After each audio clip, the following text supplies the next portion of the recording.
Hi friends, ఎలా ఉన్నారు? అందరు బాగున్నారా? ఇక్కడైతే ఇది నెక్స్ట్ డే మార్నింగ్ అనమాట. ముందు రోజు అయితే ఐసీయూ నుంచి ఈ రూమ్లోకి షిఫ్ట్ చేశారు కదా. వ్యాక్సిన్స్ ఇచ్చేటప్పుడు అయితే ఎంత ఏడ్చిందో చూసిరు కదా. ఇంజెక్షన్స్ వేసేటప్పుడు అసలు భరించలేకపోతుంది ఆ నొప్పితోటి. అది సెలైన్స్ ఎక్కుతున్నంతసేపు ఏమనిపిస్తలేదు.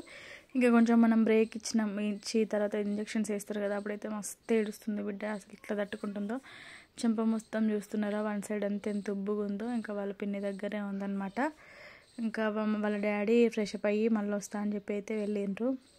అక్కడ బంటి సతాయిస్తున్నాడు, బాగా అంటే బాగా సతాయిస్తున్నాడు. ఇంకా వాడి స్కూల్ కూడా పోతుంది. ఇంకా సానిని అయితే స్కూల్కి పంపించేసింది మమ్మీ. అక్కడ ఇంటి దగ్గరే ఉంది కదా, రెడీ చేసి అయితే మమ్మీ స్కూల్కి పంపిస్తుంది. హనీ వాళ్ళకి అప్పుడు ఎగ్జామ్స్ అనమాట. ఎగ్జామ్స్ కోసం అందుకే హనీ స్కూల్కి వెళ్ళింది. అప్పటికే అడుగుతుంది అక్క రాలేదా అని పాపం చాలాసార్లు అడిగింది హనీ అక్కని రమ్మని చెప్పని. ఇక్కడైతే ఇంకా బ్రష్ అయితే వేయించేస్తున్నా. నిన్నటికి వాళ్ళకి కొంచెం అనమాట, అందులో కొంచెం పెయిన్ తగ్గినట్టుంది కానీ వాపు మాత్రం అట్లనే ఉంది. ఇంకా వాళ్ళ డాడీ అయితే ఇక్కడే ఉన్నారు, అదిగోండి వచ్చారు కదా.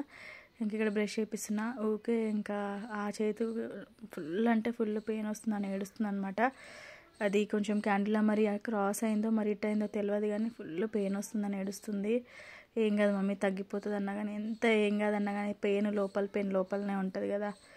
ఇక్కడైతే బ్రష్ చేస్తున్నా. బ్రష్ చేసి కొంచెం టిఫిన్ ఏమన్నా చేస్తే ఇంకా మళ్ళీ మనకి ఇంజెక్షన్స్ కానీ ఇంకా ఏమైనా సిరప్స్ కానీ ఇవ్వచ్చు కదా, అందుకే బ్రష్ చేస్తున్నా. ఇంకా లోపల ఇక అటు ఇటు మెల్లగా తోమాలి. అటు సైడ్ పక్క అయితే ఇంకా నొప్పి భరించలేకపోతుంది.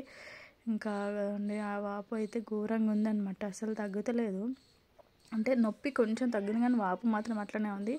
ఇటు సైడ్ అటు సైడ్ చెంపకి చూడండి డిఫరెన్స్ ఎంతగానం ఉందో. అదిగండి లోపల మాత్రం పెద్ద ఇక్కడ ఈ గదవ కింద నుంచి చెవుదాకా పెద్దగా వాసింది అసలు.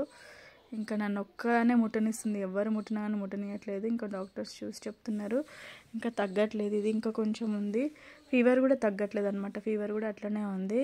ఇంకొక రోజు చూద్దాము అని అన్నారు. ఇంకా దానికోసమే అనుకుంటున్నాము, ఇంకా మండే వరకు చూద్దాము, ఒకవేళ తగ్గకపోతే సర్జరీ చేద్దామని అంటున్నారు. ఇంకా నేనైతే సర్జరీ ఉండొద్దని మస్తు ప్రేయర్ చేసుకుంటున్నా. ఇక్కడైతే చూడండి ఏడుస్తుంది.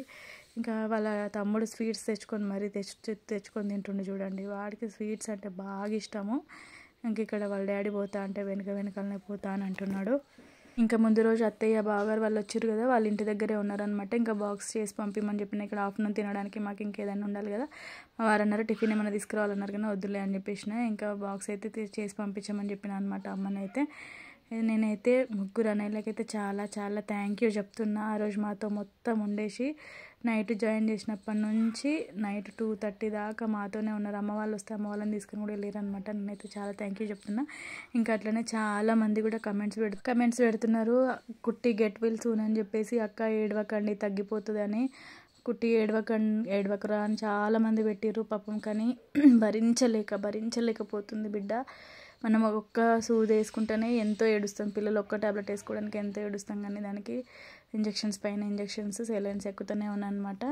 ఇంకా ఇక్కడైతే బంటి ఇక నన్ను వచ్చి వాళ్ళ అక్కతో ఆడదాం అనుకుంటున్నాడు కానీ పాపం వాళ్ళ అక్క ఇక సిక్ అయిందని వాడికి ఏం తెలుసు. ఇంకా అందుకే నాకే అని అంటే ఇంకా నాకే వేస్తున్నాడు చూడండి. వాళ్ళ అక్కకి వేస్తా అని అంటే ఇంకా వద్దు నాన్న అంటే నాకైతే ఇంకా చూపిస్తున్నా మీకైతే ఎట్లుందనేసి. అది నార్మల్గా చూస్తే మామూలుగా గడ్డ అని అనిపిస్తుంది కానీ లోపల మాత్రం ఘోరంగా ఉంది. ఇంకా ఇక్కడైతే మెడిసిన్స్ తీసుకొచ్చారు, అవన్నీ వేసారు అనమాట కుట్టికైతే. ఇంకా అవి వేసిండ్రు. ఇంకా కొన్ని మార్నింగ్ వేసారు, కొన్ని ఏమో ఆఫ్టర్నూన్ ఇప్పుడు 10 వరకు అట్లా వేసారు అనమాట. చాలా మెడిసిన్స్ చెల్లె వెళ్ళి తీసుకొస్తుంది, ఈయన లేనప్పుడు చెల్లెళ్ళు తీసుకొస్తుండ్రు. ఇక్కడైతే స్ట్రాబెర్రీ తింటా అంటే తీసుకొచ్చి ఇచ్చినాం. కొంచెం స్ట్రాబెర్రీ తోటి ఇమ్యూనిటీ పవర్ ఎక్కువ ఉంటుందిగా. అసలు తనకు తినరా వస్తలేదు తెలుసా అండి, వన్ సైడ్ నుంచే తింటుంది, ఎక్కువ అసలు తినట్లేదు. జస్ట్ చిన్నగా నోరు తెరిచి మరీ తింటుంది. ఇక్కడ ఊకే అడిగింది కదా అక్క ఎప్పుడు వస్తుంది అని చెప్పేసి. హనీకి ఎగ్జామ్ ఉండే, ఇంకా ఎగ్జామ్ నుంచి అయితే వెళ్ళేసి వచ్చేసింది అనమాట హనీ అయితే. ఇంకా ఏంటంటే ఇప్పుడైతే మేము కుట్టినైతే సడన్గా డిశ్చార్జ్ తీసుకొని వెళ్ళిపోతున్నాం అనమాట. ఎందుకంటే ఇక్కడ ట్రీట్మెంట్ అయితే చాలా బాగా ఇస్తున్నారు, మంచిగా ఉంది. కాకపోతే మా వారు ఉండట్లేదు. ఇప్పుడు మా వారు వచ్చిండ్రు కదా, మా వారికి ట్రైనింగ్ కదా, మళ్ళీ నన్ను ఇక్కడ చూసుకునే వాళ్ళు ఎవరు ఉండరు. నా దగ్గర ఒకరు ఉండాలి హాస్పిటల్లో, ప్లస్ ఇంట్లో కూడా హనీ ఒకటి ఉంటుంది కాబట్టి హనీ దగ్గర ఒకరు ఉండాలి. నాకు ఏదైనా కావాలి సామాన్ అన్నప్పుడు కూడా వచ్చి తీసుకొచ్చి ఇవ్వాలి కదా. ఇక అందుకే ఇక్కడైతే కుట్టికి వ్యాక్సిన్ ఇస్తూ ఉంటే ఏడుస్తుంది బిడ్డ చూడండి.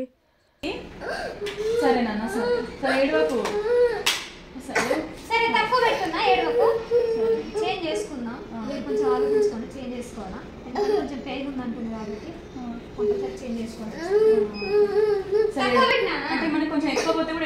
నొప్పి వస్తుందా? అదే లేదు కానీ కొంచెం వెళ్తుంది, కొంచెం హార్డ్గా. ఇప్పుడే జస్ట్ స్టార్ట్ అవుతుంది నాకు. చేంజ్ చేస్తాను. అంటే ఇంతసేపు పోలేదా? పోయింది. లేకపోతే ఇక్కడనా ఇక్కడనా ఇక్కడనా ఇక్కడనా? ఇంజక్షన్ ఎక్కడ ఉంది చెప్పు. ఇక్కడ ఇక్కడ ఇక్కడ నొప్పి వస్తుందా? తీసేద్దాం, తిప్పించేద్దాం, తిప్పించేద్దాం, తిప్పించేద్దాం. అయిపోయింది, అయిపోయింది, ఇక అయిపోయింది, తీపిచ్చింది. సరే సరే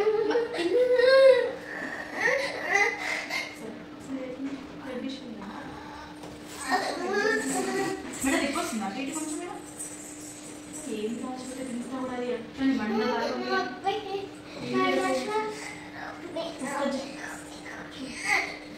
ఏమంటారా?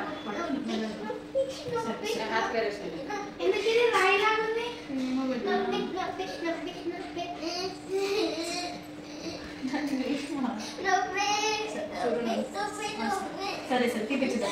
వస్తున్నారా? వస్తున్నారు, తీసేస్తారు. మెల్లగా తీయండి, మెల్లగా తీయండి. ఇక్కడైతే క్యాన్యులా తీపిచ్చేసినాము. మస్తు నొప్పి అని ఉంటుంది క్యాన్యులా దగ్గర, ఘోరంగా. అంటే పాప మస్తు పెయిన్ వస్తుందంట. ఇంక ఇక్కడైతే డిశ్చార్జ్ అయ్యి వెళ్ళిపోతున్నాము. ఎందుకంటే తను నేను ఇక్కడ ఉండలేను, మిమ్మల్ని చూసుకునే వాళ్ళు ఉండరు, అమ్మ వాళ్ళ ఇంటికి వెళ్ళిపోరు అని చెప్పేసరికి ఇక కుట్టిని సడన్గా అయితే డిశ్చార్జ్ చేసేసినాము. కుట్టి సీరియస్గానే ఉంది, ఇంకా ఏం క్యూర్ అవ్వలేదు, జస్ట్ 2 days అయింది. ఇంకొక 10 days అయినా పడుతుందంట. కానీ ఇంకా ఇక్కడ నాకు చూసుకునే వాళ్ళు ఎవరు లేక ఇంకా నేనైతే అమ్మ వాళ్ళ ఇంటికి వెళ్ళిపోతున్నాను అనమాట. అక్కడైతే చెల్లి చూసుకుంటుంది, ప్లస్ అలాగే మాకు ఇంకా మరిది చెల్లెలు అందరూ అక్కడే ఉంటారు కదా అమ్మ వాళ్ళ ఇంటి దగ్గర, ఇంకా జగిత్యాల్లో. అందుకే ఇక్కడ నుంచి సడన్గా కుట్టిని డిశ్చార్జ్ చేసుకొని అయితే జగిత్యాలకు వెళ్ళిపోతున్నాం అనమాట. అసలు ఎంత కష్టమైపోయింది. తను ఒక్కరోజు ఉండకపోతేనే చాలా, ఒక 2 days ఉండకపోతే ఎంత కష్టమైపోయింది. ఇంకా 3-4 days ఉండాలి హాస్పిటల్లో అంటే ఇంకా కష్టమైపోతుంది కదా. అందుకే ఇంకా ఇంటికి అయితే కుట్టిని డిశ్చార్జ్ చేసుకొని వెళ్ళిపోతున్నాము అమ్మ వాళ్ళ ఇంటికి. ఇంకా కారు మాట్లాడేసుకున్నాము, మా మరిదికి తెలిసిన అతని కారులో అయితే ఇంకా మాట్లాడేసుకొని వెళ్ళిపోతున్నాం అనమాట. అప్పటికి చెల్లి అన్నది, అక్క జగిత్యాలకు వచ్చేయండి అని, కానీ ఇక్కడ అడ్మిట్ అయినాం కదా నాని, వస్తాంలే అని చెప్పిన. కుట్టి పరిస్థితి మాత్రం చాలా సీరియస్గానే ఉంది, డాక్టర్ ఆల్రెడీ అన్నారు. ఇంకా ఈ టైంలో తీసుకెళ్తున్నారు అని అంటే ఇంకా తప్పదు ఇక మాకు. ఎందుకంటే ఇక్కడ చూసుకునే వాళ్ళు ఎవరు లేరు, తను వెళ్ళిపోతే నా దగ్గర ఒకరు ఉండాలి. చెల్లికి మళ్ళీ ఆఫీస్ కదా, అందుకే ఆ చెల్లికి కూడా డ్యూటీ 2 days ఆల్రెడీ లీవ్ తీసుకుంది పాపం. ఇంకా మమ్మీ ఇంకా అత్తయ్య వాళ్ళ ఇంట్లో ఉండి చేస్తారు, కానీ నా దగ్గర ఒకరు ఉండాలి, ప్లస్ నాకు తీసుకురావాలి కదా, ఇబ్బంది అయిపోతుంది. నేను ట్రైనింగ్కి వెళ్ళిపోతాను, మళ్ళీ ఇక్కడ ఎవరు ఉంటారని చెప్పేసి ఇంక ఇక్కడైతే ఇంటికి వెళ్ళిపోయాం అనమాట. ఇంకా సర్దుకోవాలి కదా, అందుకే హాస్పిటల్ నుంచి ఇంటికి అయితే వచ్చినాము.